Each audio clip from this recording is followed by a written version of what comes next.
Bro, are you ready to rumble? I haven't been this excited about a hockey match since 1980 when the United States defeated the Soviet Union at the Winter Olympics. This is America's best best rugby, best hockey team in 45 years, I think. Not that I know anything about hockey. So this is how I got to know American sports. So I moved to the United States in May of 1977. I didn't know anyone, and it's still kind of my default. I just hole up in a library. I mean, now the library is on my computer. So I just hold up in the library, and I started with reading books about World War II, and then I needed something a little spicier. I was 11 years of age, so I started reading books about Weimar Germany, and then I wanted something that was a little easier than reading books, and my dad recommended the Christian Science Monitor. He said that was the most fair news publication. So I started reading the Christian Science Monitor, but I needed something else. It just wasn't providing me what I needed. So I started reading through all the back issues of Reader's Digest. And I love the Tales of Survival, and I love their abridged books, particularly their abridged books about World War II. And then I started with Life magazine. So I think it started in the 1920s, went through all the back issues of Life magazine. Then I went through all the back issues of Time magazine, all the back issues of Newsweek. And I started learning about American sports from these publications. Then I went through all the back issues of Sports Illustrated in the 1950s onwards. I think it started about 1956. And that's how I fell in love with the Dallas Cowboys. It seemed like a good Christian team led by Coach Tom Landry and quarterback Roger Staubach. And the Dodgers seemed like a good Christian team with Steve Garvey as their all-star first baseman. So that's how I came to be a Cowboys supporter, a Dodgers supporter. And then I didn't know who to pick for basketball, so I figured I'm going to pick the team that just won the championship, and that was the Washington Bullets, and that was the last time they won anything. So eventually, after I moved to LA, when the Lakers came back from like 26 points down against, I think, Sacramento or Portland in the fourth quarter of Game 7, and then went on to win it all behind Kobe Bryant and Shaquille O'Neal, I switched to becoming a Laker fan. So around year 2000, and I would read a bit about hockey, Bobby Orr. I'd see that in Sports Illustrated, but I couldn't develop any emotions about it till the United States defeated the Soviet Union in the Winter Olympics. I tried to get into Premier League soccer and decided I'd be a Liverpool supporter because they were winning a lot this is 1977-78. And so one way that I got to know the United States is by going through all the back issues of these publications. And we didn't have a TV, so the primary way that I got to learn about sports was reading books and reading these publications. And I would often hang out with the fathers of my friends. I just liked hanging out with them and talking. And I remember some of them said, you know more about sports than any other kid I know, because I learned about sports from reading. So I was able to talk about Johnny Unitas in the 1950s, right? Jim Thorpe playing in early versions of the National Football League. And here we go. This is one of my favorite commentators on Israel. I'd say he's center-left. What the hell is going on with the Egyptian army moving forces near Gaza? This is Shael Ben Ephraim, and he's got a YouTube channel where he explains Israel. The header for this video is the Gaza war about to turn into the West Bank war. And before we get started, let's tackle the elephant in the room, the return of the bodies of 4 dead hostages, one of which has been identified as Oded Lifshitz, and the other 3, almost definitely the Bibas family, have not been identified yet. Hamas turned it into the usual 3-ring circus. I don't even know what to say about that. The good news is that within 24 hours, we will have 6 hostages back to Israel. So at least there's something good to look forward to. But that's not the main thing that I want to talk about today. That's very tragic. I don't have too much to add about it, except for, I hope it doesn't lead to an escalation that will torpedo the release of the rest of the hostages. What happened today that could have a lot of long-term effects on the conflict is the detonation of some bombs and others that were found in Gush Dan, the area of Tel Aviv. So the Tel Aviv district police chief, Chaim Sargarov, said that 5 identical explosive devices were either detonated or disabled this evening. They were scheduled to go off on Friday morning, which is, as anyone who's ever traveled in Israeli public transport knows, the busiest time because that's when soldiers are coming back for the weekend and so on and so forth. People going to spend Shabbat with their families, etc. So there's a lot more movement during that time. And traditionally, that's been a time that Hamas has tried to blow up buses. Now, each one of these devices had 5 kilograms of explosives in them. And the fact that they had 5 kilograms and that they're identical has some strong implications. First, 5 kilograms is similar to the kinds of explosives that killed a lot of people in the Second Intifada. Some of them were more, some of them were less. But for example, I looked up the amount of explosives that were in different attacks. 5 kilograms was like the number 20 bus line that blew up in Jerusalem in 2002 and killed 11 people. So it's that kind of charge, the kind that would kill a lot of people in a bus. And the attempt was to make 5 of these, probably knowing 1 or 2 would fail, but hoping to get several of these. The fact that they're identical is very important is because it shows industrial capacity.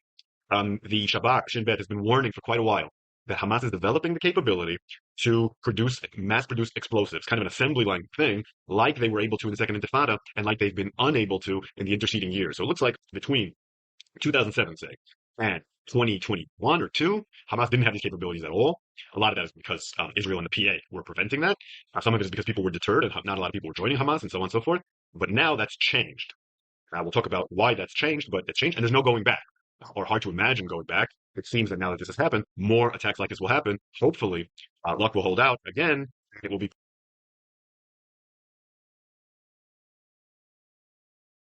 You can follow this guy on X. Shael Ben Ephraim sounds like an American who moved to live in Israel. He tweets, "I want peace, but what exactly are Israelis supposed to do when faced with this pure evil from Hamas? They are going to inflict absolute destruction on their own people. Trump is in power. The Israeli government is the most right-wing it has ever been. Hamas are blowing up buses, executing children, giving random dead bodies to families. What do they expect to happen? Tell me." Right, and this guy's center-left. Prevented in various ways. It's not easy to do this kind of thing. Hamas failed now, but once enough attempts are tried, inevitably, law of averages means that, unfortunately, some may get through. So what do we know about who did this? Well, we have a lot of strong clues. According to some media reports, not others, it said that on one of the explosives that this is revenge from Tulkarm. Tulkarm being, of course, a city in the West Bank where there's been a lot of activity of the IDF and a lot of activity of Hamas. One of the major cities, along with Jenin, where this is happening. Another explosive reportedly said this is for Sinwar, Nasrallah, and Def. So, yeah, it looks like it's coming from Tulkarm, and it looks like it's coming from Hamas. Reportedly, a Telegram channel that represents the Tulkarm battalion of the Hamas had the following report, quote, "The revenge of the martyrs will not be forgotten so long as the occupier is present on our land. This is a jihad of either victory or martyrdom," end quote. So what we're talking about here is a kind of declaration of intifada from the West Bank. I would argue that Israel's been involved in a second intifada since 2023, well before the October 7th massacre. I think if you look back, maybe late 2022 to be more precise. If you look back, there was an escalation in the West Bank at that point. If you look back, Hamas and Gaza was preparing for its attack starting from that point. That was a real turning point in the conflict. What we're seeing now is just more and more development of that intifada. I don't see this as the beginning of one. I think it might signal the shift of front. So I just consistently get value from this guy's analysis. He has all sorts of information that I don't have. He seems very sensible, and it's not like he aligns with me on politics, so this is just going to make me feel good, right? He brings value. From Gaza to the West Bank, which is a nightmare scenario for Israel. And it also explains why Hamas might be willing to go to a ceasefire and focus on another front.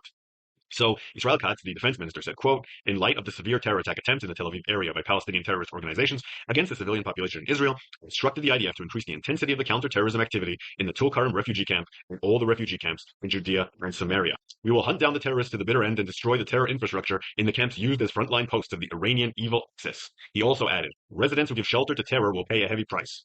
Quote. So those are the kind of quotes that we heard more about Gaza than about the West Bank in the past. Katz has said similar things. There is a warning here that the civilian population is going to suffer, which is not typical for warfare in the West Bank. It shows an escalation. I think that comes with the willingness that Israel has now to consider deporting the population in Gaza. There's definitely, how do we put it, less sensitivity towards the needs of the civilian population, more of a willingness to treat them almost as combatants, sometimes in contravention to international. So I'm absolutely torn by Donald Trump's Gaza plan because I got to admit, as a Zionist, I just emotionally, I love it. But the side of me that's practical sees this as a massive incentivization of jihadi activity. So how many people are going to die because of the provocation of Trump's Gaza plan, right? Open question. Thank you, Cyberview, for the $10 super chat. Keep up the great work. I appreciate your support. Law. Now, you have to keep in mind that since the war started in Gaza, 13 soldiers have been killed in the West Bank, and at least 553 Palestinians have been killed. Other numbers have it up to around 900. About 100 of them have been children, including some incredibly tragic events. And that's where we are. So what we're going to see now is an escalation of something that's already quite escalated. But why is this happening? And so the brutal truth is Israel is not really defensible without substantial parts of the West Bank. And I expect every people to put their own people's survival and welfare as their number one priority, even if it violates international humanitarian norms, even if it violates international law. I expect Israel to seize large parts of the West Bank, and I would expect that Israel would welcome the displacement of Palestinians. And something like 500,000 Palestinians in the West Bank have been displaced over the past few months. So Israel would just love to drive them out, right? Israel is strongly incentivized to make life miserable for Palestinians in Gaza and the West Bank, in hopes that they will leave and that somewhere else will harvest the enormous human capital represented by Palestinians. Like, don't you want peace and prosperity and cutting-edge scientific achievements and entrepreneurial energy and top-rate academic analysis and brilliant medical innovation? All right, why not have your company, have your country, not the United States, but the Palestinians are a human capital gift that I would just like to give to the world. Right? Let the world reap the benefits of this enormous, untapped human potential that is represented by the peace-loving Palestinians. Happening. And why are we now seeing that Hamas has the capability to launch the kind of attacks that it launched during the Second Intifada and hasn't been able to since? What's changed over the last couple of years?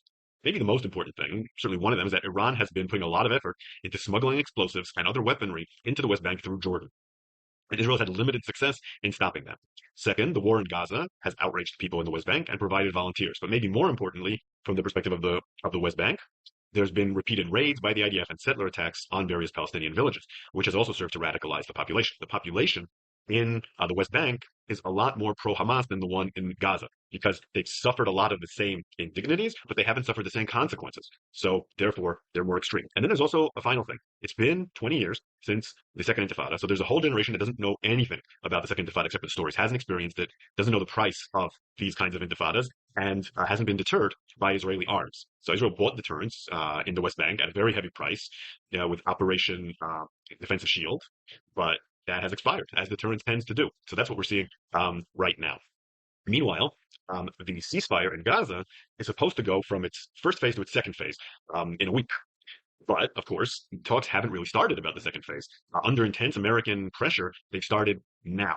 And so senior Israeli source told Channel 12, quote, it's hard to believe there will be an agreement within a week about such serious diplomatic issues. But in the meantime, we're working as hard as we can on the dynamic of releasing the hostages and a ceasefire. All sides understand the interest in doing so, and they will likely try to make Hamas understand it too. So a second phase seems unlikely. It's certainly in the time frame. Israel's going to try to extend the first phase and get more hostages out. But I don't really see why Hamas would agree to that unless they're trying to play for time and have some kind of plan for that. And as a reminder, we have 30 hostages that are still alive in Gaza. They need to be brought out.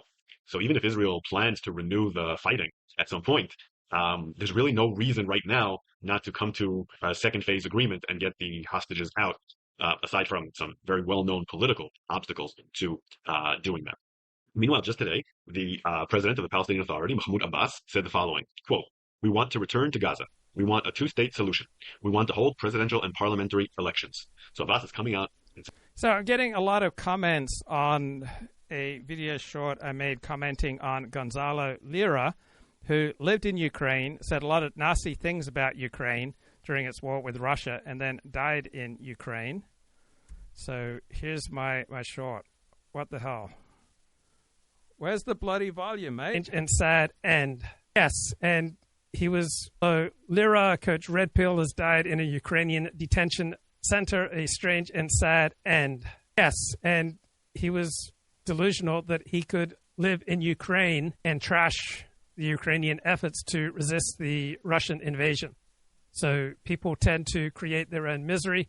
I have been the biggest source of my own misery, my own insensitivity to other people, my own lack of recognition of how my words and how my behavior is affecting other people has led to my social exclusion, has led to girlfriends breaking up with me, has led to the loss of economic and social and romantic connections, has led to the loss of jobs and income.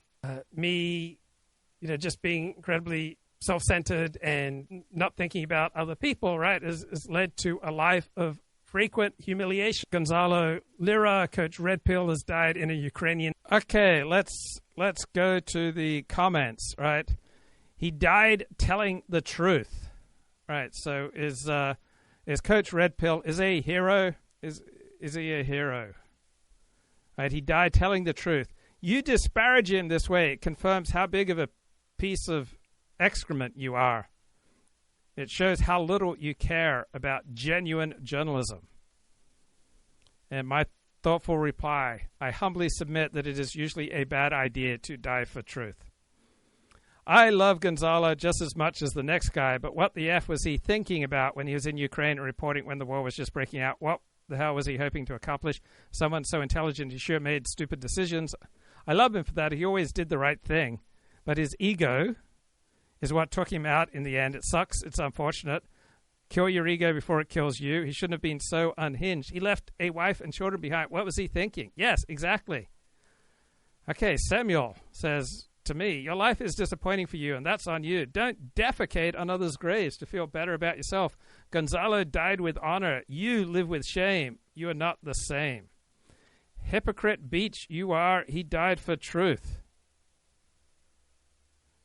I humbly submit it is usually a bad idea to die for truth. Why blame the victim then? Open your mouth about the Nazi Azov in Ukraine, about the dictator green T-shirt forbidding opposition. Do your job without judging honest journalists. So was Coach Red Pill an honest journalist?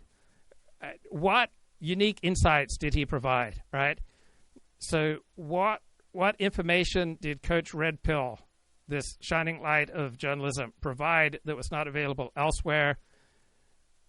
What startling insights did he provide that were worth risking his life and leaving his children without a father and his wife without a husband? What exactly was the quality of the work that he produced, right? There is a time and a place where your own interests should be secondary to the cause. Theodor Herzl, the founder of modern Zionism, right? He destroyed his family. He destroyed all his close relations. The effect of his Zionist crusade just destroyed the quality of his connections with other people, right? It was just terrible for his family. But you can make the argument that what he helped initiate, right, modern Zionism, that was worth the cost. Now, did what Coach Red Pill produced out of Ukraine, was it worth the cost of his life? Count me as skeptical. So there is a time and a place to sacrifice yourself, to risk your own well-being. But in general, bad idea to risk your life to live stream about how the country that you are living in is a piece of crap when they are fighting for their survival against some much bigger opponents such as Russia. Now, well, might you ask about Eric Prince? I didn't know that Eric Prince went to Hillsdale College. And I love his comment here about U.S. strategy. So all those known locations are going to get erased in the opening moments of a conflict. What the PLA, what the Chinese Communist Party can't compute for is national will. And if you think about the American colonists in 1775. You had 30% that were pro-crown loyalists, 40% in the middle that didn't really care, they're just trying to survive, and 30% that were pro-liberty. 10% of the 30%, or 3%, actually took up arms against, at that point, the most powerful military in the world. And they won. And so because there was will, they knew the terrain, they could figure out the basic means to defend themselves, and they ended up buying or smuggling in arms from abroad to get their job done. In the case of Taiwan, the PLA, if they're going to move on them, they're going to put a big embargo. They're going to literally surround the country and try to lock it down. But if China's going to move, they have to go quickly. They have to have this end quickly because China imports about 90% of their hydrocarbons and a significant amount of their food. And it's a very trade-based economy. So they can't go with a multi-year campaign like Russia has against a chunk of Ukraine. They have to move quickly. And so what they can't calculate for, if you take 3% of the Taiwanese population, I think it's like 720,000 people. That's a lot. Their military is largely very weak, very, let's say a lot of soy boys. Not all, but enough. But if you have people that can step out of their homes and gather weapons from a fire station, police stations. Wait, are we allowed to call the Taiwanese military a bunch of soy boys? Is that a violation of YouTube's terms of service? I mean, is soy really, really so bad? I mean, it sounds like he's casting aspersions. What happened to the radical love and inclusion, peace and understanding that has become the ethos of this platform tonight? Waters prime time tonight. But let me ask you, is there anybody like our tiger? Trump celebrates Black History Month his way. We are in the presence of the greatest president of all time. He has packed 8 years of transformative action in just 1 month. No one in this country has ever seen anything like it. 1 month down, 4 years to go. Or 8. Should I run again? You tell me. There's your controversy right there. I would analogize this to a smash and grab robbery. And doing as much destruction as you can quickly is to your advantage. Doge steals the left's dignity. You know who complained the loudest? The fraudsters. Plus, this is what democracy looks like. Want to be on TV? Please do not speak to this person.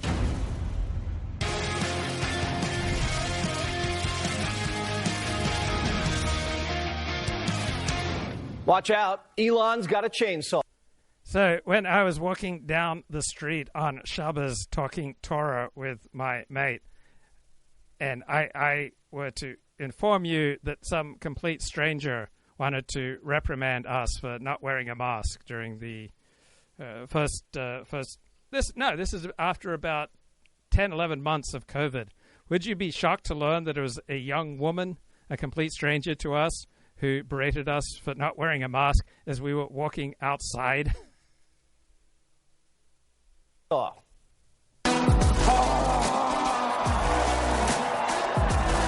This is the chainsaw for bureaucracy. Chainsaw!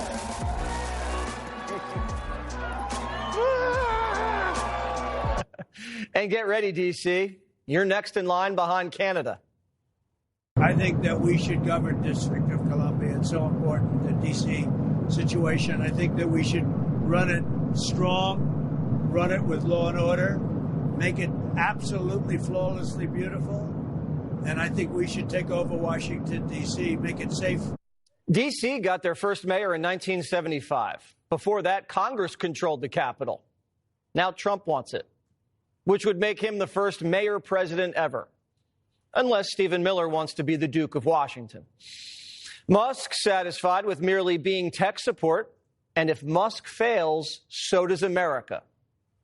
You know, I grew up in South Africa, but my morality was informed by America. I read comic books, you know, played Dungeons and Dragons, and I watched American TV shows. And it seemed like America cared about being the good guys, about doing the right thing. And that's actually pretty unusual, by the way. And so I was like, yeah, you want to be this good, you want to be on the side of good, you want to care about what's right. Elon and the Brainiacs, sounds like a band, have been given unfettered access to the government's back office. Doge is in God mode, and there isn't anywhere they won't go. We do want to look. We hope everything's fine with Fort Knox, but we're going to go to Fort Knox, the fabled Fort Knox, to make sure the gold is there. Where would the gold have gone? If the gold isn't there, we're going to be very upset. And Big Balls is going to Ukraine. It's also time to find out what happened with all the money, because he made the statement that half of it he doesn't know where it is or something like that. And I'd like to find out all the money that we've been sending to Ukraine, where is it? Doge is sniffing around Ukraine, Fort Knox, the IRS, the Pentagon. I think it's pretty obvious now why they wanted Trump dead or in jail. And the CIA is on the clock for releasing files on JFK, RFK, and MLK. So get ready for some March Madness. Stacey Abrams is about to get doged. Right after she lost her last election, she started a climate group with a bunch of other people. If you're a Democrat, gotta have a climate charity. Well, it started out with just $100. Couldn't raise a penny. Then Biden comes in and voila, they donate $2 billion to this brand new group. What does Stacey Abrams know about the climate? She's an erotic thriller writer who lives outside of Atlanta. Has Stacey Abrams ever even gone hiking? I don't know. She just doesn't strike me as a nature enthusiast. Did Stacey Abrams plant any trees with the money? Did she pick up any litter? Well, we can't find any evidence that this group did anything for the climate. Trump's guys are trying to claw back the cash, but that is a lot of money. And this is how the game works. Democrats launch 501c3s. Their friends in D.C. send them our money, and then they hire their cousins, pay all themselves fat salaries, and use the money to travel first class, of course, to climate summits and pay Al Gore to speak at their events. Everywhere you look in Washington are deals like this. Waste is pretty much everywhere. People ask, how can you find waste in D.C.? I'm like, look, it's like being in a room, and this target, the wall, the roofs, and the floor are all targets. So it's like you're going to close your eyes and go shoot in any direction. You can't miss, Elon's showing up with a chainsaw, and he's holding D.C. hostage to get your money back. And Trump loves the idea. Elon Musk is proposing potentially giving money to Americans based on what Doge is finding. Do you have any thoughts on that? I love it. A 20% dividend, so to speak, for the money that we're saving by going after the waste and fraud and abuse and all of the other things that are happening. I think it's a great idea. How much money do you think Americans... Could be a lot. If it's 20%, would give back a lot of money to the taxpayer. And also would give an incentive for the taxpayer to go out and report things to us where we can save money. Democrats are saying, not so fast. That's not your money. That's our money. President Trump says he likes the idea of giving some of the savings from Doge back to Americans as kind of a dividend. Would you support that? No, we are not in the business of giving out money. And honestly, I don't know what $5,000 will do for you if you are unable to find a job, because I am telling people we are headed towards a recession. The Democrats saying $5,000 won't do anything for you are the same ones who said your house just burned down in Maui. Oh, here's $750. Crockett used to love checks. Crap for them daggone stimmy checks. That is my message. Right. Because, again, I just explained to you the co-equal branches of government. Right. It was Nancy Pelosi who was running the House at the time, not Bag of Mike, but Nancy. It was Sister Nancy. Right. You need to thank Nancy. We had to print money to send out those checks. With the Doge stimmy, we don't have to. It's a rebate check. They took it from you, and you're getting it back. People in North Carolina, the Pacific Palisades, Maui, they could use a check right about now. Even the bureaucrats who were laid off could use the rebate. But this little senator, not so young Sheldon, says giving Americans back their own money is a crime. I would analogize this to a smash and grab robbery. And speed is to your advantage when you're the smash and grab robber. And doing as much destruction as you can quickly is to your advantage when you're the smash and grab robber. Now they care about smash and grabs. Shelley Shell did the smash and grab himself. He taxed you, said he was going to build roads and bridges here, and then just gave Juan a sex change in Guatemala. We didn't vote for sex changes in Guatemala. Joe Biden never campaigned on that. Congress sent COVID money to a school in California. They said, screw hand sanitizers and new laptops. They spent $400,000 renting out a Major League Baseball stadium for graduation. For social distancing, maybe, I don't know. There it is, Angel Stadium. These people don't care how hard you work to make that money. They'll just waste it like that. No respect. People ask me, what's the most surprising thing that you've encountered when you go to D.C., when you're in D.C.? And I said, well, the most surprising thing is the scale of the expenditures and actually how easy it is to, when you add caring and competence where it was absent before, you can actually save billions of dollars, sometimes in an hour. They really lack empathy for the average taxpayer who's working hard, paying taxes, and then they say, oh, $1 million doesn't matter. I'm like, I think it matters a lot. The only thing Primetime's discovered where we said, okay, well, you know what? This probably had an impact, these DOGE cuts so far. So far, there were longer lines to get into a few national parks. And the locksmith got laid off at Yosemite, and someone got locked in the bathroom. So it took them a while to get out. How do you get locked in the bathroom? Never mind. Americans are getting laid off all the time in the private sector. Mass layoffs. The Washington Post just laid off 4% of its workforce. Are fired writers being interviewed on 60 Minutes? No. Southwest Airlines just laid off 15% of its workforce. And that's like the one airline that hasn't crashed. What's the difference? Well, the left thinks government workers are more important than workers in the private sector. They believe government workers do more for the country, and the country couldn't survive without them. So this is a test, all right? If DOGE kills America, I was wrong, and I'll admit it. But if next year America's still here, the left owes me an apology. We'll just add it to the list. Their new hoax is that now Musk is a Putin puppet. People like sometimes like to end this war. Say like, I'm a bought asset of Putin. Yeah. I'm like, he can't afford me. I think you're worth more than Russia. Think about it. You can't buy the richest man in the world. So Donald Trump does not turn away supporters. And if you want to see changes in society, you don't want to be turning away people who can be supporters. You don't want to be needlessly making enemies. And the way that the right is just piling on Lindy Lee, this former Democratic strategist and fundraiser, and how they're trashing her by pointing out that prior to election night in 2024, she was a staunch public supporter of Kamala Harris and Joe Biden. She was, right, because she had responsibilities when she was on that team to put up a public face, and she wrote on X that she was voting for Kamala Harris in Pennsylvania, and my God, she didn't, right? So there is a cost when you join a team, right? Lindy Lee was quite tight with Joe Biden, Kamala Harris, and the Democrats, right? She was a key player, and if you want to be a key player in a big, powerful organization, you give up a lot of liberty, and you often have to say some things that are not true, right? You work as an assistant, you'll often have to say, oh, so-and-so is not available right now, they're in a meeting right now, and it's a lie. The person just doesn't want to take the call.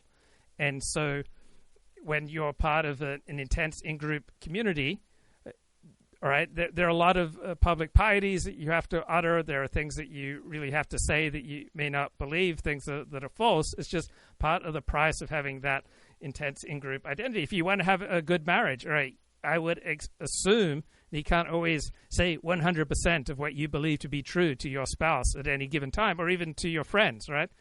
I have friends with whom I can discuss evolution, but I can't discuss Darwinian natural selection theories of evolution with all my friends. There are a lot of people in my life with whom it would be a terrible idea to start talking about evolution. There'd be other people in my life with whom it'd be a terrible idea to talk about how God wrote the Torah. Some people in my life are on the left. I'm not going to bring up right-wing politics gratuitously to them. So any kind of connection, right, it always comes at a price. Donald Trump welcomes support. And this Lindy Lee, right, she is becoming an important part of his support. And it's self-destructive to try to shame her and blame her and deny that she's now on Team Trump and Team Republican. Right, she changed, right? We should welcome people who convert to our cause. And that's what drives Democrats nuts. Can't buy him, can't shame him, can't cancel him. You can't debank him. And the world's richest man is teamed up with the world's most powerful man. Now Trump has the Secret Service. He should be in good shape. We hope, we pray. But Democrats are making things dangerous for Elon. The other day, a Tesla dealership was vandalized. Pam Bondi just launched Operation Whirlwind. And anyone slinging threats at Elon will be held accountable. Chuck Schumer's already gotten letters from the Justice Department. There's nothing tyrannical going on here. And if there is, that's what we pay lawyers for. America's heartthrob, Stephen Miller, gave the press a civics lesson. Listen. It is true that many of the people in this room for 4 years failed to cover the fact that Joe Biden was mentally incompetent and was not running the country. It is also true that many people in this room who have used this talking point that Elon is not elected fail to understand how government works. So I'm glad for the opportunity for a brief civics lesson. A president is elected by the whole American people. He's the only official in the entire government that is elected by the entire nation. The whole will of democracy is imbued into the elected president. That president then appoints staff to then impose that democratic will onto the government. The threat to democracy, indeed the existential threat to democracy, is the unelected bureaucracy of lifetime tenured civil servants who believe they answer to no one. Trump can hire whoever he wants. It's not like Biden, who flew his son all over the world in a government jet and shook down foreign nationals for access. Elon has a nose for this. He's a computer science wizard, a turnaround artist, and he's pretty good with numbers. I'll tell you a lesson I learned at PayPal. You know who complained the loudest, and the quickest and the loudest and with the most amount of righteous indignation? The fraudsters. That's who complained first, loudest, and they would generally have this immense overreaction. That's how we knew they were the fraudsters. Mm-hmm. That's how we knew. There's to tell. Florida Governor Ron DeSantis is here. All right, so, Governor, we've had about a month of Doge. So why is hockey so white? All right, I'm looking at these player introductions right now for USA versus Canada. And soccer used to be a dominantly white sport, but as it's become more athletically demanding, particularly in the Premier League, it's become a much blacker sport. Okay, so many things to discuss right now. I'm a big fan of the writer Simon Cooper, and he's published a lot of great books, and he has a regular column in the Financial Times. And the Financial Times is the most expensive subscription that I have. I spend $186 a year to subscribe to the Financial Times. And this is the headline on his piece today. Goodbye to the good guy. Donald Trump is the first U.S. president to voice a pessimistic worldview. Is that true? Donald Trump doesn't strike me as a pessimist. He strikes me as quite realistic. I like his realism. So it's odd that the Europeans were baffled by Donald Trump.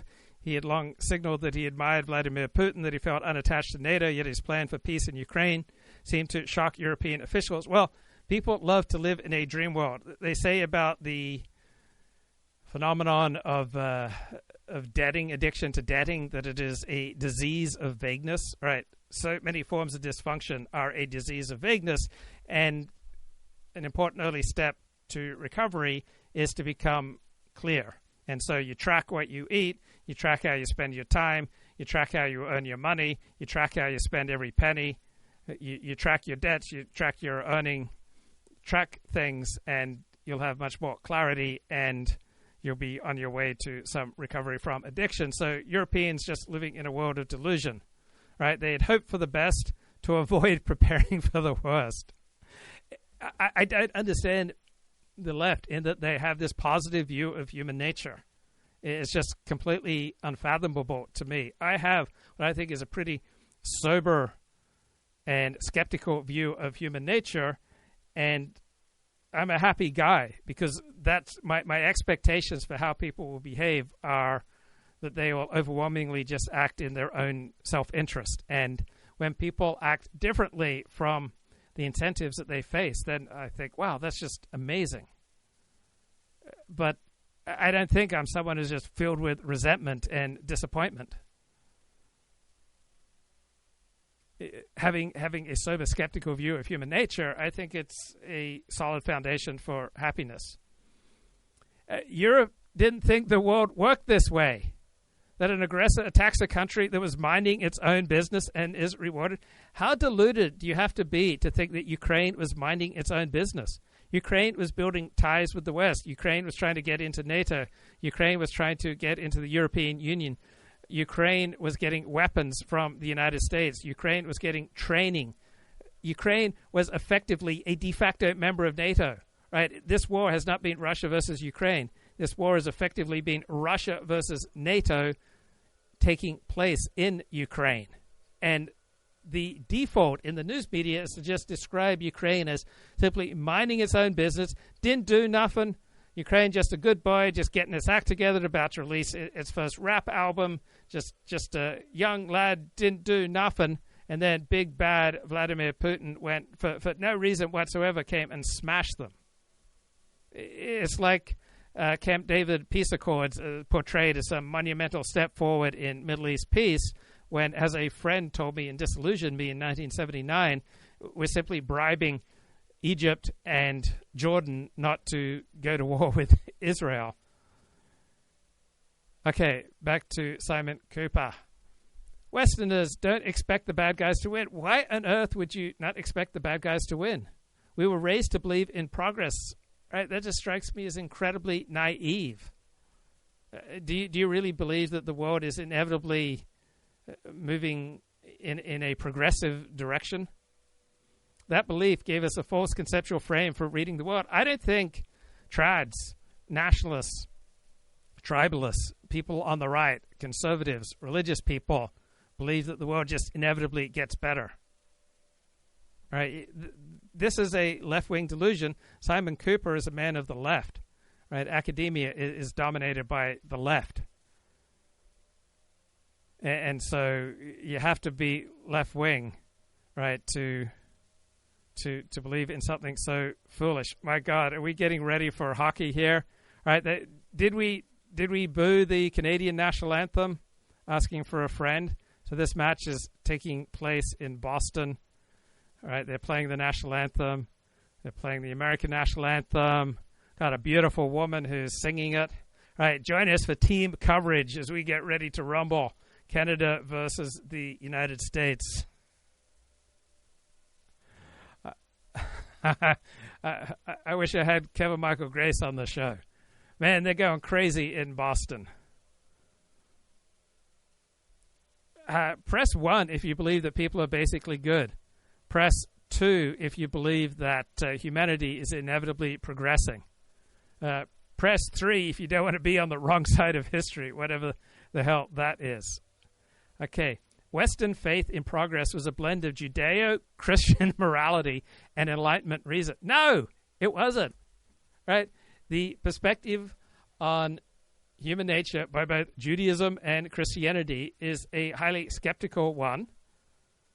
So Judaism seems to have much more of a belief in human potential than Christianity, but the foundation of Christianity is the doctrine of the fall and that people are born sinful. So God smites the wicked, people grow wiser, and scientific advances improve life. That is not a fair representation of Judaism and Christianity. Yes, there are teachings that God smites the wicked, but there are not teachings that God always smites the wicked and quite rapidly. Right? Sometimes people grow wiser, and frequently people grow dumber.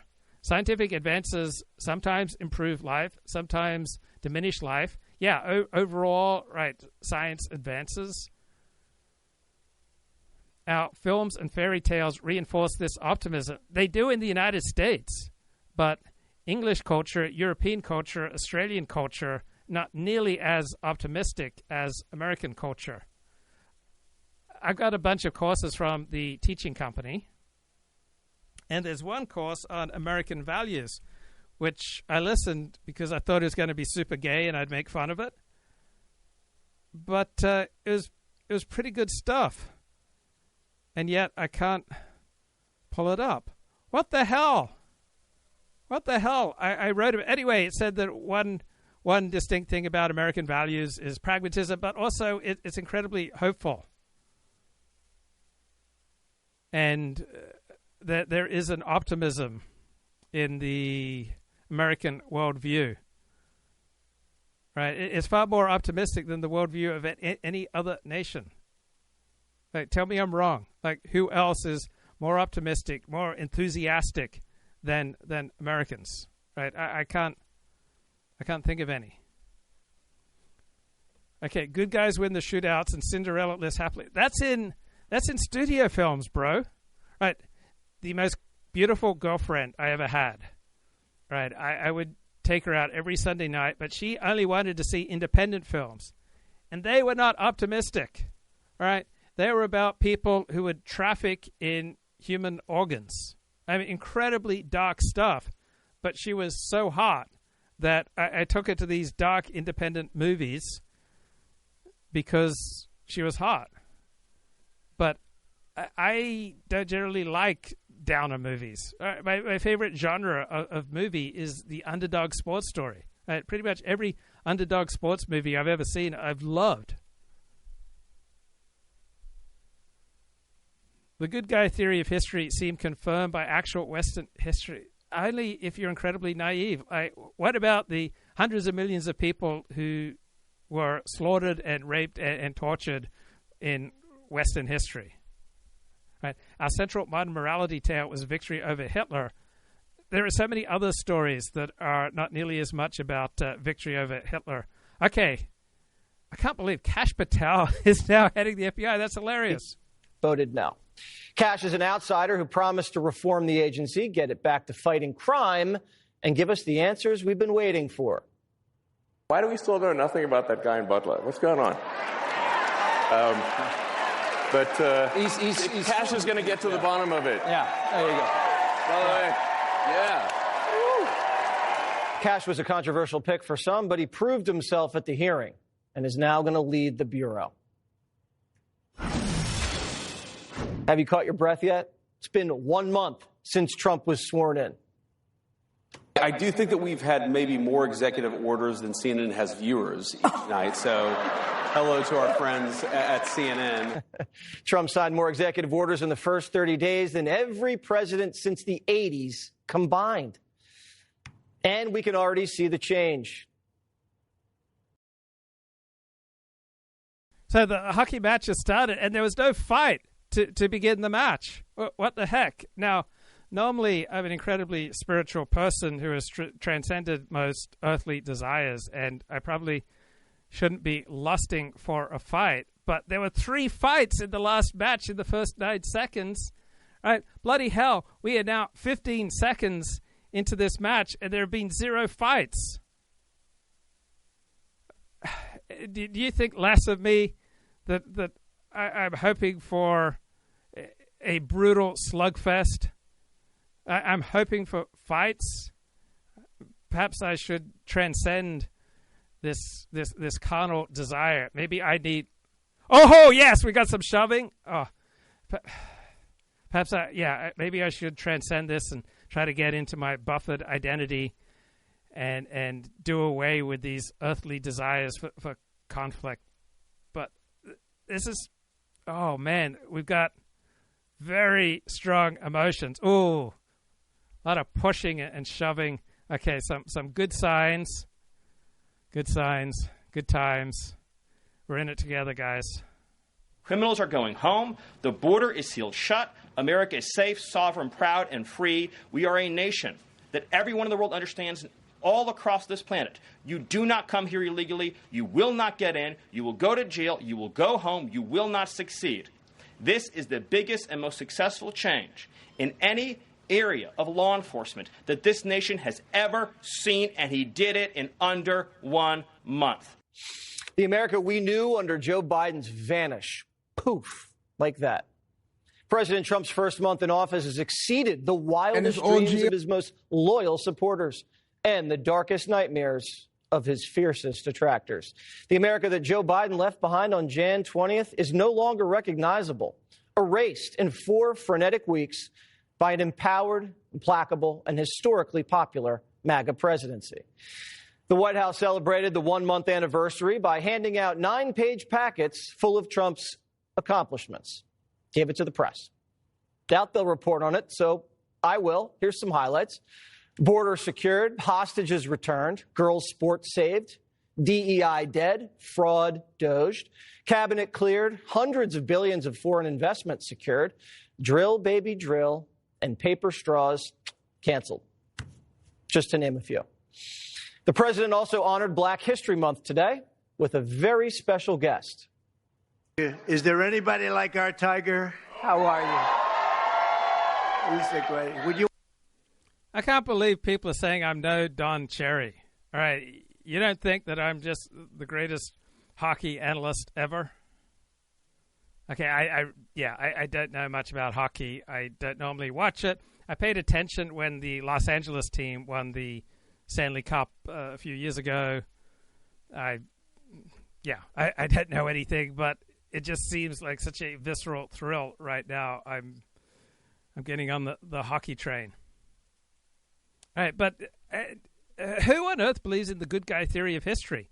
And who on earth believes that the good guy theory of history has been confirmed by actual Western history? All right, that just strikes me as incredibly naive. All right, I mean, I love Cooper, but it's weird. All right, Napoleon supposedly said, to understand the man, you have to know what was happening in the world when he was 20. So when I was 20, it was 1986. So the Republicans lost the U.S. Senate. Ronald Reagan's second term was a bit of a disappointment. Oh, I interviewed U.S. Senator Alan Cranston. I interviewed that chick on The Price is Right who just posed in Playboy back in 1986. I interviewed Michael, the longtime Los Angeles County supervisor who was running for the Republican nomination, eventually lost to Ed Schau, who beat out Bruce Hershenson. So I interviewed some bigwigs. I was going to Sierra Community College. I was covering San Francisco 49er games. It was it the 80?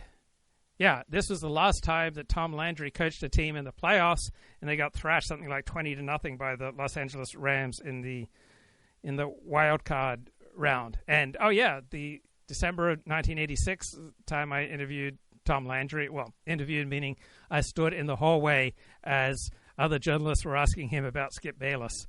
And Tom was saying, well, I haven't spoken to Skip Bayless since 1982. Then I went in and stuck my microphone into the face of Randy? Is it Randy? Not Randy West was the porn star. Who is the Cowboys defensive lineman named Randy? Interior defensive lineman. Interviewed a bunch of Cowboys. I was shocked. Their defensive backfield was like smaller than I was. Okay, so Simon Cooper says, when I was 20, a global progressive moment left me with an enduring cognitive bias towards optimism. It wasn't the global progressive moment. It's that you grew up in a left-wing environment. And you, I assume, would have some genetic predispositions towards the left. That's why you have these illusions about human nature. So in the fall of 1989, Eastern European communism fell and Nelson Mandela walked out of jail. I don't know how you'd get from there to thinking that human nature is basically good or that freedom had triumphed, right? You could argue freedom had triumphed in this situation or that situation, but how on earth would you think that freedom's just going to triumph in every situation? Freedom triumphs because people want freedom. It's a law of history. So incredibly naive, my mind boggles. The label progressive denotes belief in progress. Okay, this is a left-wing delusion. Oh, Barack Obama believed, like Martin Luther King, the arc of the moral universe is long, but it bends towards justice. Who on earth could believe something so silly? His election-winning slogan was, yes, we can. Didn't he also have the slogan, hope and change? Like, hope and change in the freest, most prosperous, most powerful nation in the world. And Barack Obama runs on a slogan of hope and change. Just Randy White, yes. He was the Cowboys' defensive end who finally retired when Jimmy Johnson came to town and started coaching up the Cowboys in a more serious manner. So belief in progress remained tenable for a few more years. It had absolutely nothing to do with the world outside of him, right? It's everything to do with the world inside of him, right? People on the right, whether conservatives, trads, tribalists, nationalists, people on the right have never believed that human nature is basically good. So Simon Cooper is trying to tie his belief in human progress to things going on outside of himself. So he wrote in the Financial Times in 2014, humans have been getting more educated, rich and internationally connected, more likely to live in democracies. These factors tend to reduce violence. There have been no interstate wars since 2008. Perhaps there is progress in history after all. Just so incredibly naive. Now, in other parts of the world, a more pessimistic view prevails. Yeah, everywhere outside of the United States, a more pessimistic view on life prevails. So apparently, texts of Russian books reference anger and sadness more often than U.S. books. Russian illustrations also depict anger and fear more frequently. So apparently, historical pessimists believe the world is run by a conspiracy of bankers, elite pedophile CIA plotters. Look, you don't have to believe in these nonsense conspiracy theories to recognize that people primarily act in accordance with their incentives and act according to the rules of human evolution. You don't need some giant conspiracy to explain nasty things happening in the world. Religious pessimists believe that this world is a vale of tears. Most religious people believe that a perspective on life, that life is a vale of tears, is a fairly accurate one. Maybe not, entirely accurate, but overall, it's a pretty darn good way to understand life. Let's get a little bit more here from Jesse Waters. And we're going to help with our public policy to make it possible to do that. It's like the roaring Reagan 80s.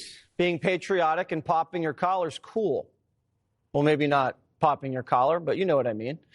The Journal says, quote, there are signs that MAGA isn't just retaking the White House, it's gaining a firmer foothold in the broader culture. NFL players are doing the Trump dance in the end zone at football games. Mainstream entertainers agreed to perform at events celebrating Donald Trump's inauguration. Trump-friendly comedians and wellness influencers are populating YouTube and other social media. Democrats, on the other hand, not doing so hot. Just 21% of voters approve of Democrats in Congress. That's an all-time low. I wonder why. Maybe it has to do with the way they speak to voters. Jasmine Crockett says this is why Trump won. Listen. All of the criticisms that exist of Donald Trump, he right now has a 53% approval rating. It's higher than it's ever been. 70% believe that he's fulfilling his promises, and 45% believe Democrats should be more moderate. What do you take away? My takeaway is just like the election. We've got to do better at education. People don't understand. Okay, educate me. And boy, does she miss the big guy. Maybe Sleepy Joe is what we wanted because we could at least sleep at night. You hear that? So I hear people talking about how they need to educate their bosses about how they deserve to be paid more. I mean, I can't help but burst out laughing. Right? This notion that we need to educate people. I mean, people who watch this show think, oh, 40, if you just spent a few hours studying these particular materials, then you'd then see the world as I see it, right? It never occurs to me that you're going to see the world as I see it if you just read this book or just listen to this video talk, because you have different genetics from me, you have different life experiences, you face different incentives, you know different people, all right? So this notion, oh, we just got to educate people, or I just got to educate my employer about my real worth. It doesn't it's not something I can receive naturally. It just seems ludicrous. It's like believing that people are basically good and that the long arc of human history bends towards progress. Historic inflation, a wide-open border, 2 proxy wars, and a coup was just white noise. Jasmine slept like a baby. Joe's replacement wasn't any better. Her campaign was historic, but not in a good way. Because that time she was on The View and she was asked, what would you have done differently? And she said, basically, nothing I could think of. A lot of people say that was the moment that the election was lost. I got a text from a prominent Democrat in the Midwest who I respect that said instantly, I think she just lost the election. Will history be kind to her in terms of how she ran this campaign, given the structural impediments to winning? I will be kind to her. I don't know about history. Kamala tanked the party, and if Democrats want to revive it, they need to start living in reality and stop being snobs. The Democratic Party has, in some ways, become too much seen by too many Americans as the party of elites and institutions that have failed them. If you were talking about democracy over the dinner table, you probably didn't have to worry about the cost of the food on that table. Hollywood's not getting the memo. They'd rather double down. When you think hero, who do you think of? I don't know. Do you have an American hero? I do think of the Capitol Police, the guys at Capitol Police. Can you imagine being Capitol Police now and watching those people march in past you who want to deny that you served them that day? Yep. Okay, chat does not approve. 40 you're getting lazy. Is that all we're going to do is watch Jesse? So Canada surged to a 1-0 lead. Quite disappointing. All right, back to Simon Cooper. Donald Trump became the first successful American politician to voice historical pessimism. Is that accurate? He might be right, which is fascinating. He blames elite conspiracies for sabotaging the U.S. In geopolitics, he disdains the good guy theory, and he believes in might. Russia is stronger than Ukraine, and all else follows from that. Well, I just think Trump's pretty realistic, and I like having a realistic president. All right, there's a time and a place for fantasies. I have been known to indulge in self-important or warped or dark fantasies, but I don't really want our nation's foreign policy based on fantasies. You could watch Jesse yourself if you just got into your neighbor's cable box. Okay. I am a very lazy person, am I not? 1 or 2 people have remarked on that. So Simon Cooper says, I'm belatedly warming up to historical pessimism. And he argues that tech has worsened our lives. We now average 7 hours a day online alone, increasingly atomized, stripped of privacy, absorbing nonsense. That's not my experience, right? I think tech has improved our lives. Processed foods fuel global obesity. Nuclear proliferation may worsen. The technology of burning carbon has caused untreated planetary cancer.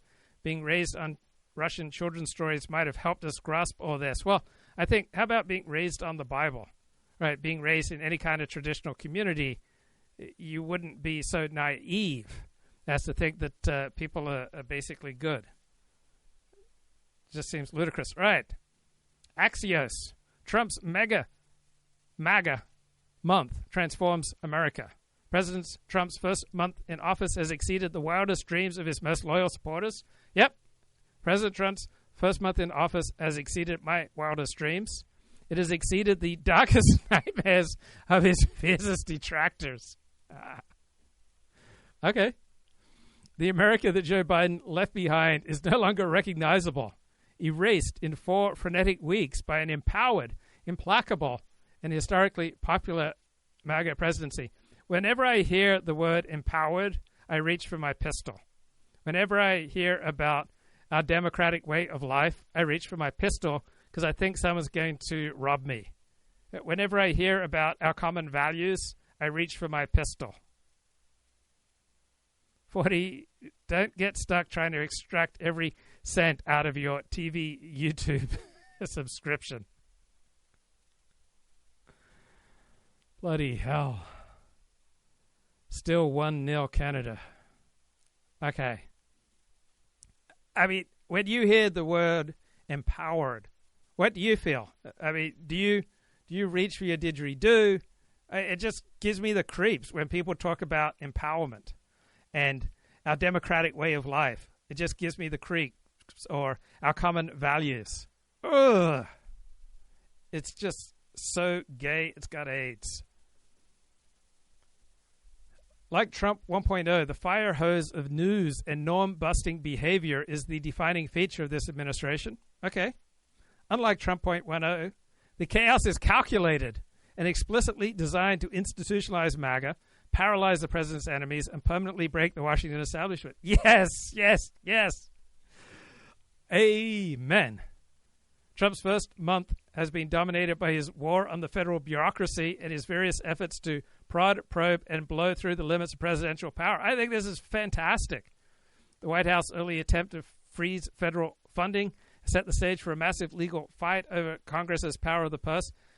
Look, President Trump has created, a big cultural discussion, which is important, and it's not just the executive orders in and of themselves. What's more important is the national conversation going on around them. Elon Musk and his Doge allies are slashing and burning their way through government agencies. Yeah, I think that's great. And if we could get a 20% rebate, fantastic.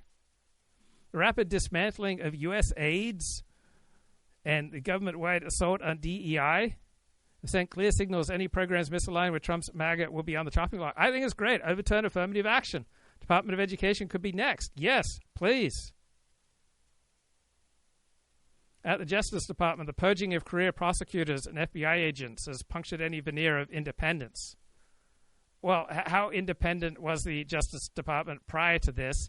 And the people who've been purged, are they primarily voters for the Democratic Party? I would suspect so. Trump and Musk's shock treatment of the U.S. government has overshadowed the two main issues that dominated the 2024 campaign, immigration and inflation. Good. Did those two issues dominate the 2024 campaign? I thought Donald Trump dominated the campaign. On immigration, Trump has moved with lightning speed to enforce his promise of a sealed border. Fantastic. All right, Congress will soon move to codify vast swaths of Trump's agenda. Fantastic. Trump has returned to a deeply transactional foreign policy. Have we ever not had a transactional foreign policy? It's just that Trump is more honest than our previous presidents. Tell me if I'm wrong. Isn't everyone you know just varying degrees of transactional in their relationships? Right? I understand parents love children beyond just the transactional. But overall, transactional seems to be how the world works. Maybe I just live in a dark dystopian world. But don't most people, most of the time operate on a transactional basis? Is it just me? Trump's proposal to take over and redevelop Gaza into the Riviera of the Middle East.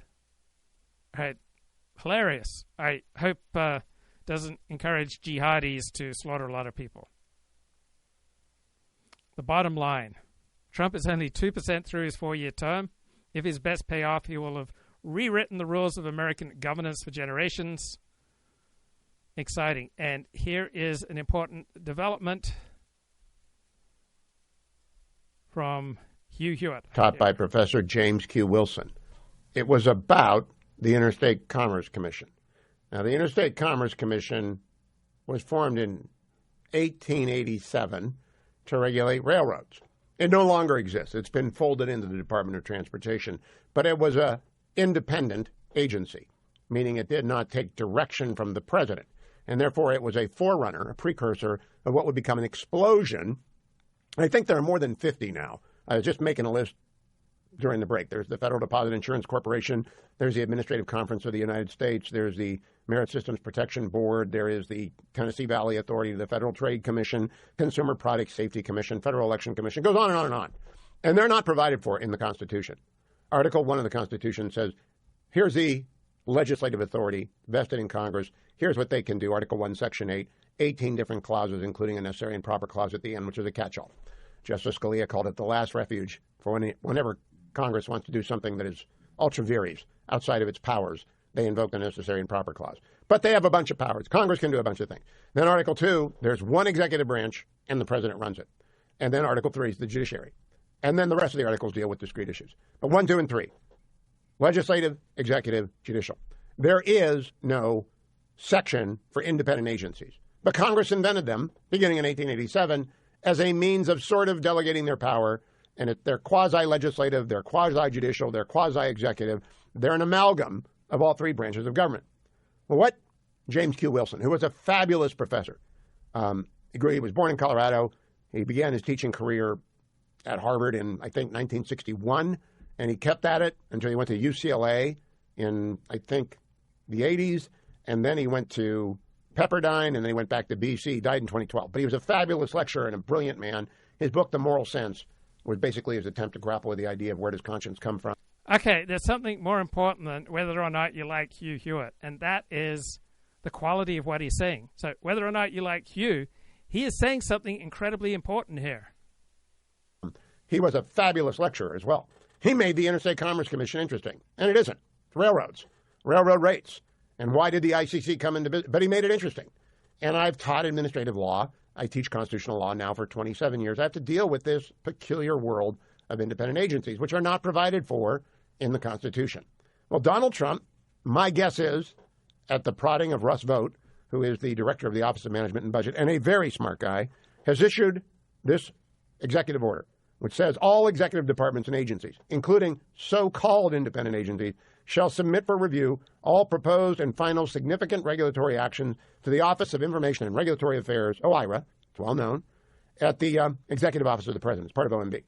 It does say it applies to the Federal Election Commission, but it does not apply to the Federal Reserve System or the Open Market Committee, to carve that out.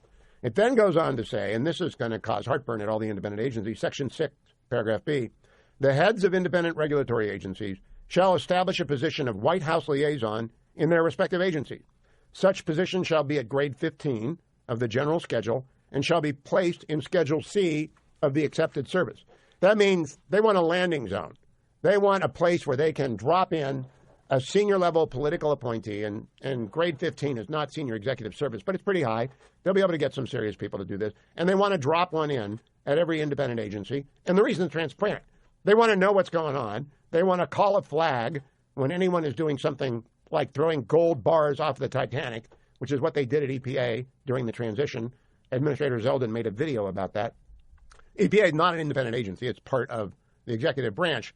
But there are political people, politicized people, ideological people who will do everything they can to resist the appropriate and direct directions of the president and or his designees, either out of the White House, Executive Office of the President, or as a cabinet secretary.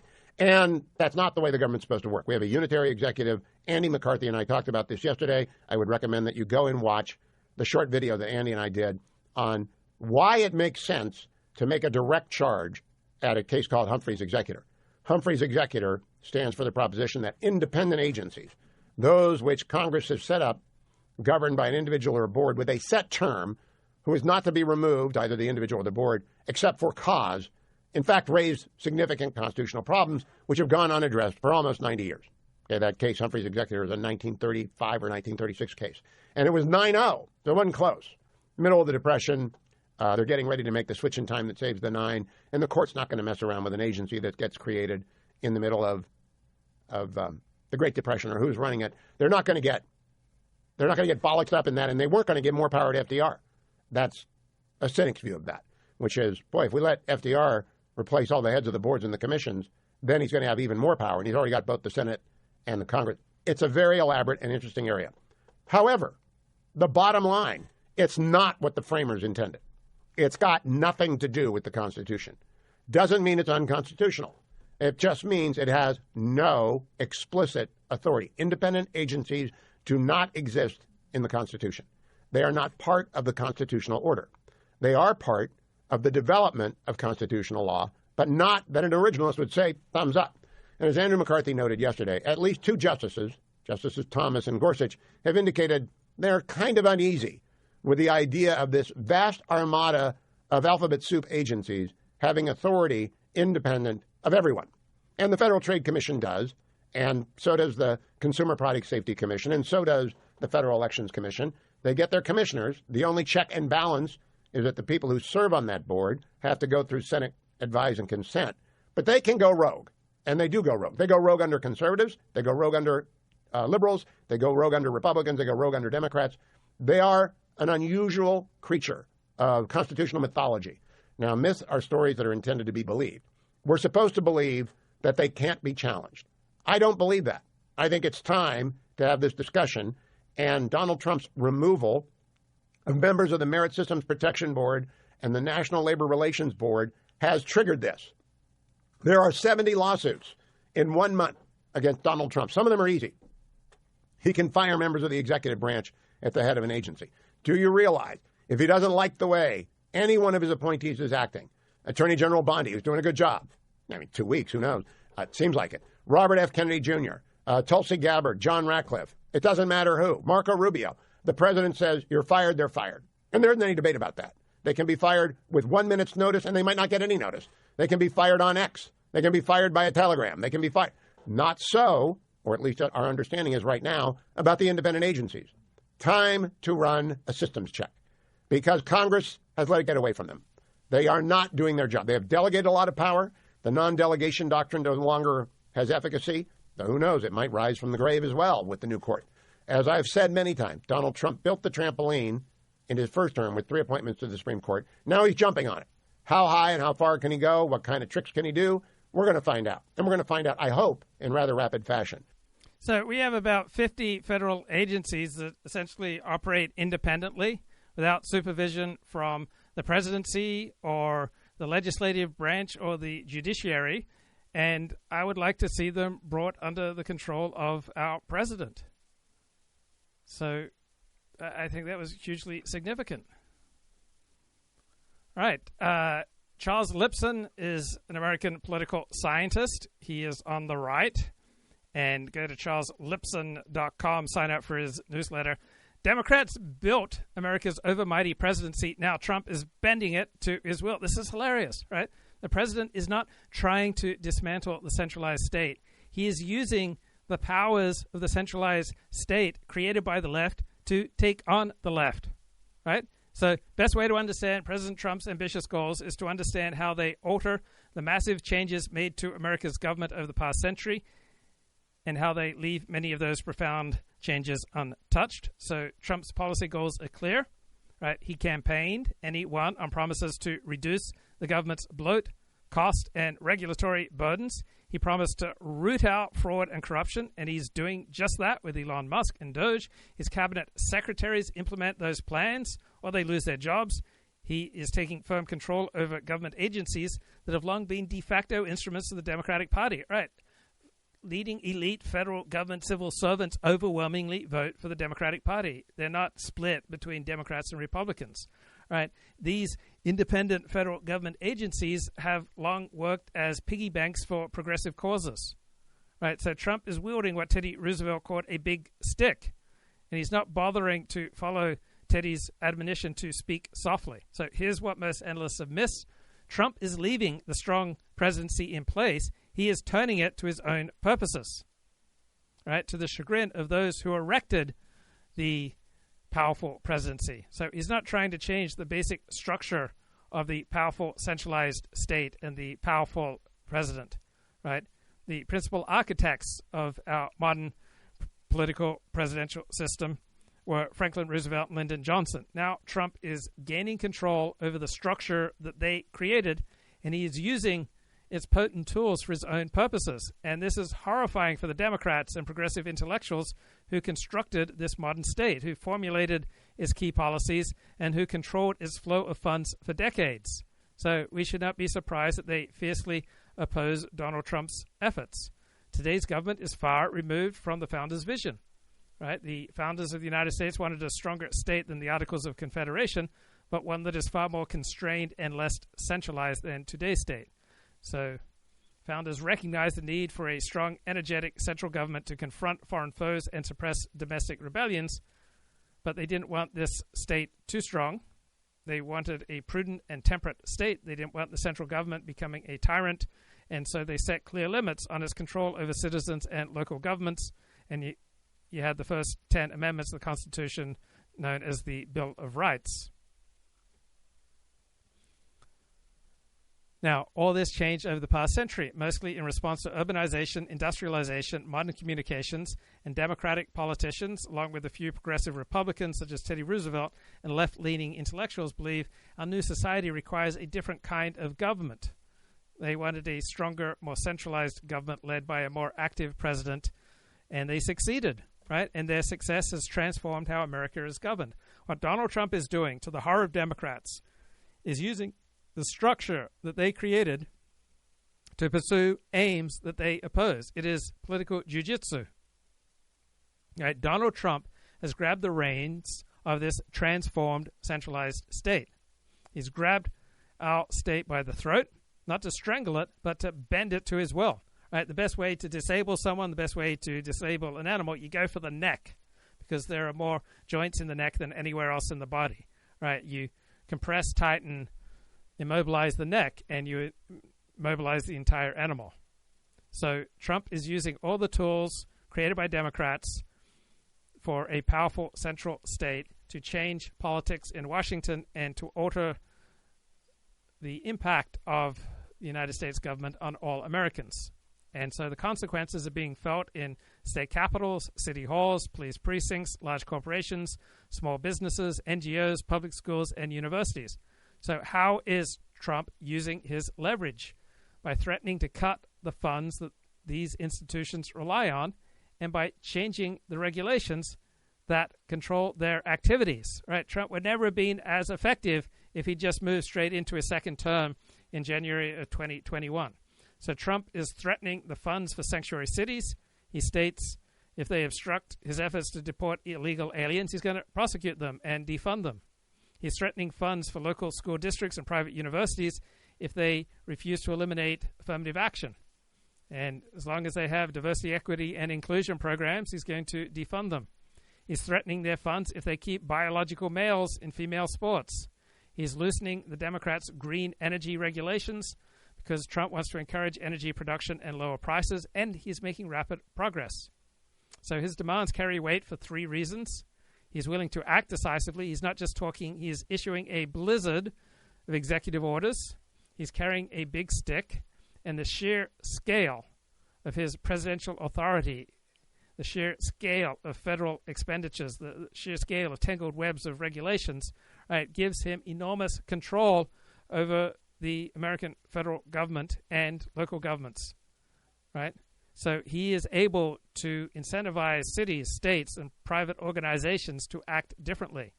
Right? So many NGOs depend on funding from Washington that they should be called GSOs, government-supported organizations. So we had all these progressive changes on U.S. government over the past century. Primarily, the cumulative effect has been to weaken local control over essential government functions such as schools, to eviscerate the building blocks of civil society, such as independent, voluntary, self-funded organizations, make them vulnerable to civil rights legislation, litigation, so that men have fewer and fewer spaces where they can simply hang out with other men, and compel all the building blocks of civil society and of local government to have to build their own bureaucracies to ensure compliance with complex federal regulations, including with regard to civil rights. So you have all these once independent private institutions like Beth Israel Hospitals, Catholic Charities, MIT, right? They're all effectively now partnerships with the federal government. The federal government supplies their financial lifeblood, but with that money comes a mountain of regulation, so you have to hire a bunch of bureaucrats who tend to vote for the left. So Trump is not dismantling Social Security, Medicare, and Medicaid. And he is not lessening the dependence of local governments and private institutions on federal funding. He's accepting the most important changes in American governance over the past century. And he is using these tools for goals that Democrats never expected and that Democrats adamantly oppose. So Trump is succeeding. It's quite different from his first term, where Beltway insiders took Donald Trump to the cleaners. Right? In his first term, he couldn't control the bureaucracies, couldn't even control his White House staff. He was ensnared by repeated efforts to impeach him. And Democrats worked closely with their allies in the federal bureaucracy, including at the FBI and the CIA. This time is different. Trump is no longer a newcomer. He's learned from his past mistakes. He spent his years in exile planning how he will install his loyal team across the government and gain control over federal agencies. These actions are all within his presidential powers. He has no intention of scaling back these enormous powers. He is using them to defund and dismantle the left's cherished programs. So Democrats look like they've been hit by tasers. They stand flailing and screaming in front of the federal agencies that they built, that they populated, that they funded, and that they controlled. They built these agencies. They created these powerful fiscal and regulatory tools. Now they see them slipping out of friendly hands and into Trump's hands. And my God, is it glorious? Yes. Absolutely glorious. Now, well, might you ask, what is economist Gregory Clark doing these days? What does he have to say about social mobility, migration, and assortative mating? Here he is talking to economist Tyler Cowen. I want to take these other dimensions of freedom of expression or social neighborhood that people were in. Again, there's no evidence that has in any sense improved now, right? I mean, people are just as divided in terms of the types of groups that they meet with as they would be 500 years ago. And so I really want to stick with this idea that in a society like England, we have not in any way improved rates of social mobility in the last 300 years. But that's focusing solely on relative rankings. So if I visit Liverpool and I look at Paul McCartney's home, I know that's an extreme case. But in Liverpool, living standards are just much higher than they were earlier. People have many more sources of freedom. It's true that where they fit into the deciles or other relative rankings, maybe that hasn't changed much. But why is that the relative concept of social mobility? That's what I don't get. Well, it's absolutely the case that we're now 15 times better off than we were in 1800. But it's still, I think, a very important feature of society and one that, people are obsessed with. I'm not obsessed with it. but it turns out most people are, right? And so I don't think they are in America. Right. I think they're obsessed with the absolute living standards they enjoy, whether those... Okay, great news. The United States has now tied Canada. It's 1-1 at the end of the first period. Go up or not, and not so much about how the person in Mississippi compares to Bill Gates. I think it's exactly what people are not obsessed with. Right. Well, it's legitimate to say, I see your question, and I think it's unimportant, right? But I still think it's a fascinating feature of societies, which is how are people between generations moving in relative position within societies.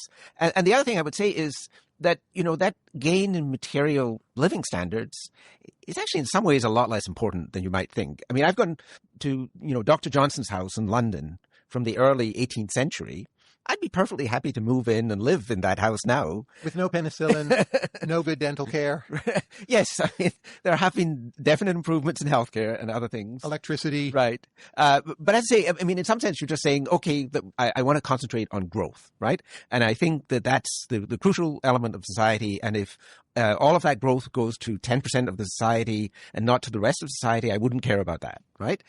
Whereas, as I say, it seems to me, just in common observation, that certainly in Britain, where I come from, that people do have this fascination with relative position in society, and that people are obsessed about who's going to the elite universities, who are the members of parliament, what are the backgrounds of these people. But isn't that the problem with Britain, right? It's an economy that is more or less falling productivity since the great financial crisis. It's far too stultified. It's too status conscious. And what we need to do is distract people from relative rankings and just get them thinking about the absolute size of the pie. Well, one of the reasons that I went to Denmark was because of the fantastic data that they have in the register data on people's social position in Denmark. And in this new book that I just completed the draft of, one of the things that's pointed out is social mobility rates in modern Denmark are no higher than in Britain. It's just... This I believe. It's not correct.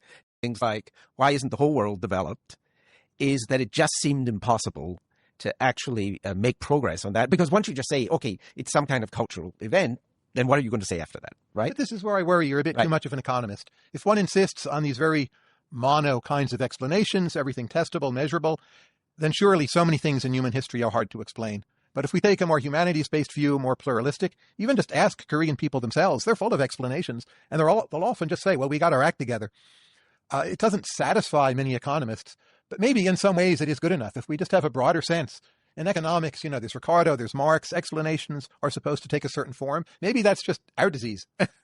Well, in having written on the history of the Indian industrialization, in 1999, I dragged my spouse and 3 children on a 5-month tour of India, seeking to try and just by being on the ground there to see if you could understand anything more about why this economy, which was still at that stage, lagging enormously behind. And I would actually, we traveled on train all the time, and we ended up talking to Indians. And it was interesting to ask people, why is India so poor? But it turns out that people have all kinds of answers, but they're easily testable as false. They would say, oh, it's the population. We have too many people, right? And we know now, of course, that actually is not going to make any difference, or it's the corrupt politicians, or it's the education system, stuff like that. And so the problem with, as I say, this kind of pluralistic, open humanities type explanation is it doesn't work. It's time to get on board with the scientific revolution. We can only explain things if we have these mechanistic, closed form, empirically testable explanations. Otherwise, it's just conversation. If we take England, when I read your book, Farewell to Alms, I took you to be ambiguous. But when I reread that book through the lens of your later papers, it seems to me you're saying there was an actual genetic change in English society because of who was marrying whom and having kids with whom. And thus people, saved more, became more conscientious, more forward-looking. Yes. Now, if that was genetic rather than cultural, why is it today when I go to England, there's a lot I'm disappointed by when it comes to conscientiousness? I mean, really quite a bit compared to, say, the rest of Europe. And that, to me, suggests it was much more cultural than genetic. The genetic change was probably small, the cultural one huge, because it hasn't persisted. I mean, the differences in output per person in England compared to the rest of Europe are actually relatively minor. And if you look at other kinds of productions like scientific production, literary production, other things like that, there's no vast difference, right? But it's a slightly below average, mediocre performance, a bunch of stars in the South, star achievements. Right. But if it were this general trend through the population as a whole, North England should be highly... All right, Gregory Clark is much admired by Steve Saylor. He's written a bunch of books imitating Ernest Hemingway titles. But here's a little bit more from our man Charles Lipson, political scientist. Trump's presidency is an ink-blot test for America. Democrats see a dictator. Republicans see a strong leader fulfilling his promises. So Americans are being given a national ink-blot test about our politics. The answers tell us how a divided country sees the landscape and what they think of President Trump's bold efforts to reshape it. Right? When Trump's party looks at the ink blots, they see the Sistine Chapel. So it's hard to imagine two more starkly different interpretations of American politics today. So public approval for the Democratic Party has plummeted to historic lows. Trump is moving big and moving fast. The Democrats have catastrophic approval numbers. Trump has strong approval numbers. These are huge assets for the new administration. How can the president exploit these assets before the glow fades? And there's pretty good evidence that the glow has been fading over the past week. Trump's answer is to move with dizzying speed, using his discretionary powers and testing their limits. He is issuing a flurry of executive orders, appointing loyalists to key positions. I can't believe that he's essentially gotten all his cabinet choices through the U.S. Senate. Trump is exerting firm control over White House staff and executive branch agencies, and he's given Elon Musk and his Doge team the task of conducting line-by-line audits of federal expenditures. So Musk goes for the DEI. That's where he finds the corruption and the waste. He finds gross incompetence. He finds hidden stashes of taxpayer money. He finds funding for friendly journalists, and he finds outright fraud that makes for stunning headlines. So his findings help the president in many ways. They show that Trump means business about bringing efficiency and oversight to a profligate blob of bureaucrats. They show a president keeping his campaign promises to root out incompetence and ideological bias in government agencies.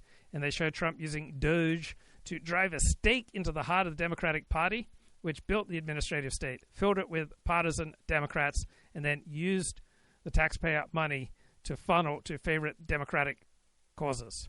Now, Democrats are mounting the battlements to defend the edifice that they built. Unfortunately for them, millions of voters are screaming no. Trump knows he has to act fast, but he faces one other formidable limit beside the ticking clock: executive orders. He can only accomplish so much without help from the House and Senate. He needs them to raise the debt ceiling, keep the government open, pass a budget, fulfill his campaign promises to reduce taxes, and he needs the Senate to speed approval for his executive branch appointments. He needs congressional action, but passing legislation is difficult. It's harder when the goals are so ambitious, the House majority is so narrow, and the Senate majority so soft.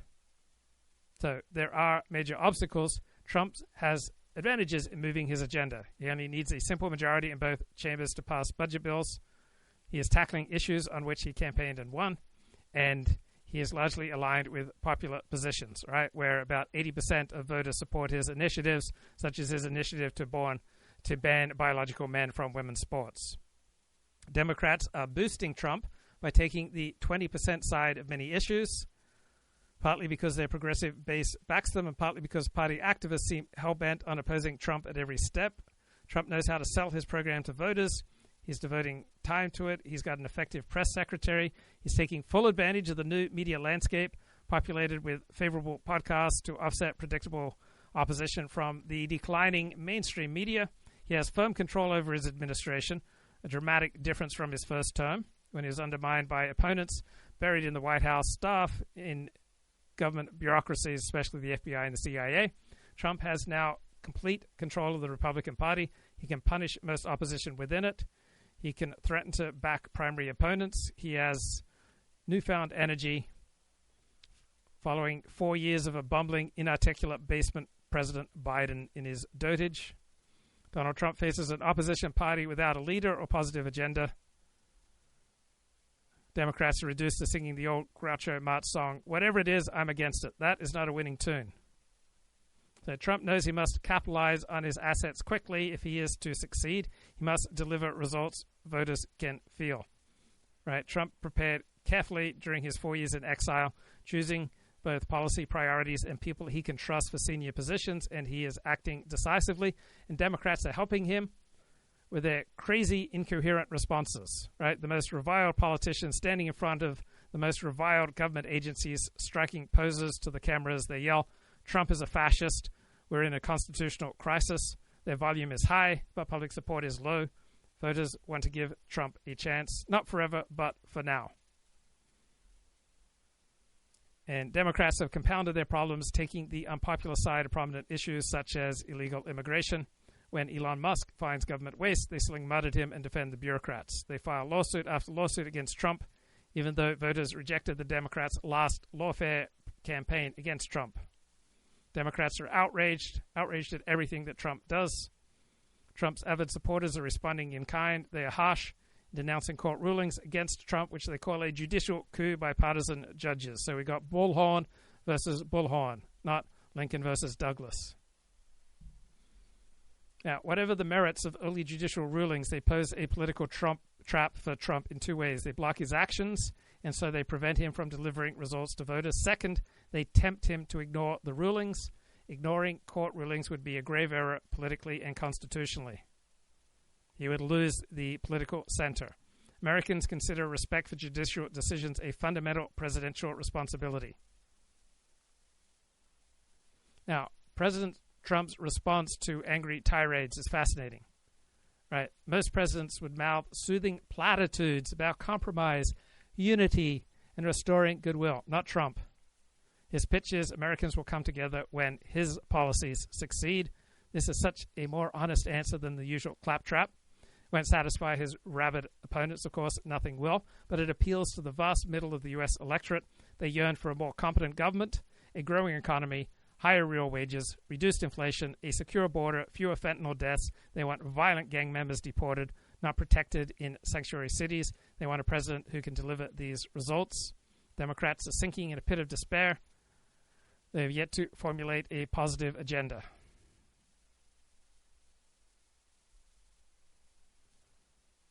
So what the hell do we have here? My God, Sean Hannity is interviewing James Carville. $100 million for condoms for Hamas because that's where all the savings are. I haven't seen. Cute answer. There's tens and to hundreds give every of billions. American for all right, you went for 10 minutes. All right, okay. Go ahead. If he can find the money, great. Give everybody $1,000. But I'll tell you this: more deficit has accumulated under Donald. Okay, Greg Clark, great economist, important economist. Let's learn more from Greg Clark. In the register data on people's social position in Denmark. And in this new book that I just completed the draft of, one of the things that's pointed out is social mobility rates in modern Denmark are no higher than in Britain. It's just... This I believe. It's not correct to think of Britain as an immobile society. They both immobile societies. Denmark people, they go to the same high school, they hang out, they eat those weird fish sandwiches, and they help each other out, and you know what you're born into more or less determines how you, your kids, grandkids will do in Denmark. But I think the Danes themselves would actually think of themselves as a very mobile society, and it's a very open society. and so that's why as someone who's interested in societies, I mean, it is fascinating to me that you can change so much about social structure, say between England and Denmark, but somehow not change one basic fact, which is just how connected are people to their parents in terms of their social outcomes, and also how little influence social institutions seem to be able to have on that connection. And I actually draw from this a comforting fact, which is to say meritocracy was achieved much earlier than you might have expected. Because what you would find in a truly meritocratic society is that the only things that really determine social position are going to be people's genetic inheritance and randomness. And that status seems to have been achieved in England already by 1700. And so I actually draw kind of this different lesson, which is that not only have we achieved growth in the modern world, but we've also achieved meritocracy hundreds of years ago. And I would think that a lot of people would regard that as a pretty radical claim about the nature of modern society, despite your skepticism. Let me give you a different reading of your work that probably you'll disagree with, but let me get your reaction. And this I call Strauss plus Brian Kaplan. So, okay, I think we'll do without that. I need to eat some dinner, watch some hockey. I'll talk to you later, mate. Bye-bye.